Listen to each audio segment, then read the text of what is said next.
Hello champions. तो कैसे हैं आप लोग? आशा करता हूँ आप सभी अच्छे होंगे। तो हम लोगों का पेपर आ चुका है। आरआरबी का, ग्रुप डी का, एनटीपीसी का और एसएससी का भी पेपर लगातार हो रहा है। तो इस परीक्षा को देखते हुए हम लोगों ने डिसाइड किया है कि हम लोग क्या करेंगे, क्वेश्चन की प्रैक्टिस करेंगे। तो जीके जीएस यानी कि हमारा एक लुसेंट का जो सामान्य ज्ञान का बुक है, लुसेंट का जो वस्तुनिट यानी कि ऑब्जेक्टिव टाइप है, उसे क्या करेंगे हम लोग, पूरा पूरा क्या करेंगे, पूरे प्रश्न को, एक एक प्रश्न को पूरा समय देते हुए हम लोग क्या करेंगे, सॉल्व करेंगे।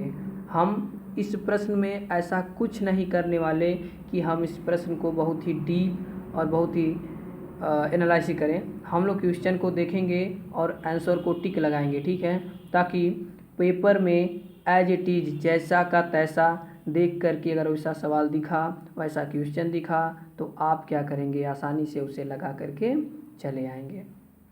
तो इसी चीज़ को देखते हुए दिसंबर से पहले हम लोग इस लुसेंट बुक के ऑब्जेक्टिव की बुक को पूरी तरीके से पूरा एक एक प्रश्न ख़त्म करने वाले हैं। तो अगर आपको ये वीडियो पसंद लगता है तो लाइक करिए और हमारे वीडियो को अपने दोस्तों के पास शेयर करिए। तो चलिए स्टार्ट करते हैं हम लोग इस प्रश्न के सिलसिले को और पूरी बुक, पूरे प्रश्न, पूरे कोशिश करेंगे इसमें जितने प्रश्न हैं वो तो किया ही जाए। और इस बुक को ख़त्म होने के बाद जितने प्रीवियस ईयर के प्रश्न आए हुए हैं किसी भी एग्ज़ाम में, हम लोग पूरे 10,000 ऑब्जेक्टिव टारगेट करके चलेंगे। 10,000 ऑब्जेक्टिव पेपर से पहले सॉल्व कर लेंगे, ठीक है। तो आइए स्टार्ट करते हैं। हमारा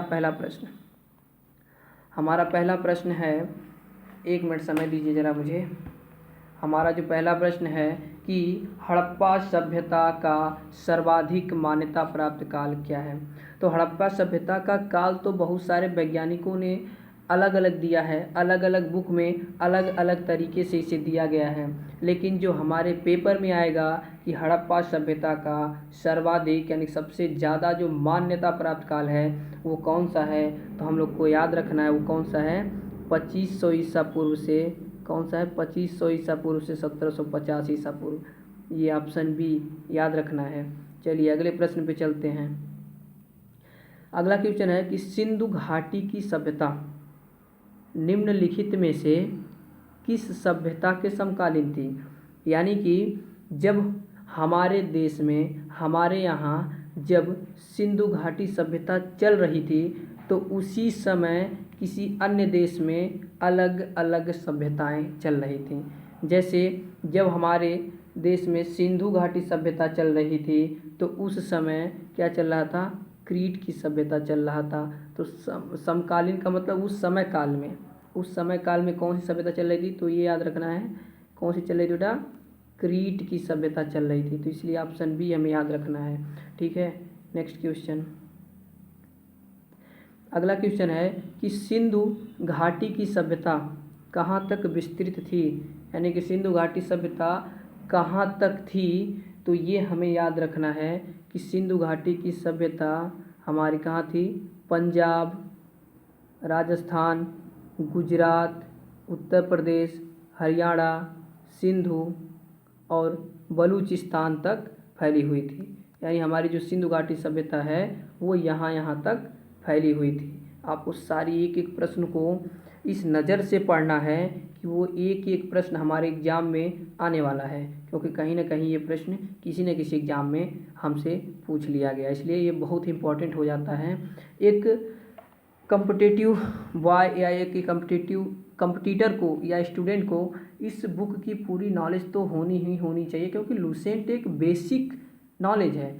लुसेंट होने के बाद ही, लुसेंट पूरी जानकारी होने के बाद ही हम करंट अफेयर को अच्छी तरीके से समझ सकते हैं। तो इसलिए हमें क्या करना है, एक एक प्रश्न को लेके चलना है, ठीक है। इसलिए पूरी बुक को अच्छे से सॉल्व करेंगे और सारे क्वेश्चन याद कर लेंगे, ठीक है। अगर एक बार में ये क्वेश्चन याद नहीं होते हैं तो आज इस क्वेश्चन को देखिए, फिर उसे क्या करिए, आप लिखने की कोशिश करिए। अगर नहीं लिख पाते तो इस क्वेश्चन को बार बार देखिए जब तक याद ना हो जाए आपको, ठीक है। चलिए अगला प्रश्न देख लेते हैं हम लोग। अगला प्रश्न क्या पूछ रहा है कि सिंधु घाटी की सभ्यता में घोड़ों के अवशेष कहाँ मिले हैं। यानी सिंधु घाटी सभ्यता में कहीं ना कहीं घोड़े का अवशेष मिला है, तो उसे याद रखना है सुरकोटदा में मिला है। कहाँ पे मिला है बेटा? सुरकोटदा में मिला है। ठीक है, आगे चलते हैं, आगे देखते हैं। तो आगे है कि सिंधु घाटी स्थल, सिंधु घाटी का एक स्थल है कालीबंगा, वो किस प्रदेश में स्थित है? तो सिंधु घाटी का जो स्थल कालीबंगा है वो किस प्रदेश में स्थित है? तो याद रखना हमें कहाँ स्थित है बेटा? राजस्थान में स्थित है। कहाँ स्थित है? राजस्थान में स्थित है, ऑप्शन ए। आगे चलते हैं, अगला जो प्रश्न है हमारा कि निम्नलिखित में से किस पदार्थ का उपयोग हड़प्पा सभ्यता काल की मुद्राओं के निर्माण में मुख्य रूप से प्रयोग, यानी कि जो हड़प्पा सभ्यता था, हड़प्पा सभ्यता के काल में मुद्राएं बनती थी, पैसे का निर्माण होता, सिक्कों का निर्माण होता था, तो वो मुद्राएं किस पदार्थ से बना करती थी? तो हमें याद रखना है कि जो सिंधु घाटी सभ्यता या उसी को हड़प्पा सभ्यता भी कहते हैं, तो यहाँ भी बड़ी कन्फ्यूजन होता है कि हड़प्पा सभ्यता देता है तो लोग कन्फ्यूज जाते हैं। तो हड़प्पा सभ्यता और सिंधु घाटी सभ्यता दोनों एक ही सभ्यता के नाम हैं, तो हमें याद रखना है अगर हड़प्पा सभ्यता पूछ रहा है तब भी वही नाम होगा, अगर सिंधु घाटी सभ्यता पूछ रहा है तो भी वही नाम होगा। तो हमें याद रखना है कि सिंधु घाटी सभ्यता या हड़प्पा सभ्यता में मुद्राएं किस पदार्थ से निर्माण किया था? तो याद रखना टेराकोटा से निर्माण किया था। किससे निर्माण किया जाता था? टेराकोटा से निर्माण किया जाता था। ठीक है, टेराकोटा से, ऑप्शन ए याद रखना है, टेराकोटा से। ठीक है, तो आगे बढ़ते हैं। आगे का जो हमारा प्रश्न है कि हड़प्पा सभ्यता किस युग की सभ्यता थी? तो हमें पता है कि हड़प्पा सभ्यता में ज़्यादातर कांस्य का प्रयोग किया गया है, तो ये कांस्य युग की सभ्यता थी। हड़प्पा सभ्यता में कांस्य का प्रयोग होना स्टार्ट हो गया था, तो इसे कांस्य युग भी कहा जाता है। तो इसलिए याद रखना कि हड़प्पा सभ्यता या सिंधु घाटी सभ्यता ये क्या है? एक कांस्य युग सभ्यता है।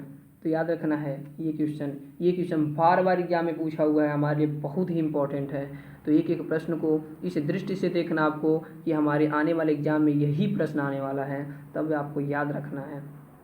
चलिए अगले प्रश्न पे चलते हैं। नेक्स्ट क्वेश्चन हमारा है, अगला प्रश्न जो हमारा है कि सिंधु घाटी सभ्यता के लोगों का मुख्य व्यवसाय क्या था? तो सिंधु घाटी सभ्यता में लोग कौन सा व्यवसाय करते थे जिससे अपना पालन पोषण करते थे? तो सिंधु घाटी सभ्यता में लोग क्या करते थे? व्यापार, उनका व्यापार क्या था? वो मुख्य व्यवसाय था।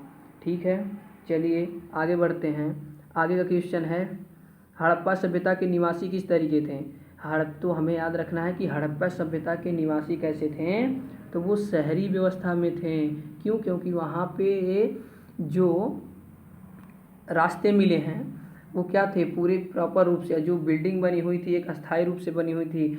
इस तरीके से मान लीजिए ये बिल्डिंग बनी हुई थी, तो वहाँ की जो रोड हुआ करती थी वो रोड क्या थी? इस तरीके से 90 डिग्री पर एक दूसरे को काटती थी, इसलिए इसे क्या कहते हैं? शहरी व्यवस्था। यानी बहुत ही व्यवस्थित था, इसे शहरी सभ्यता के निवासी भी कहते हैं। आगे बढ़ते हैं। आगे का प्रश्न है कि सिंधु घाटी सभ्यता के घर किससे बनाए जाते थे?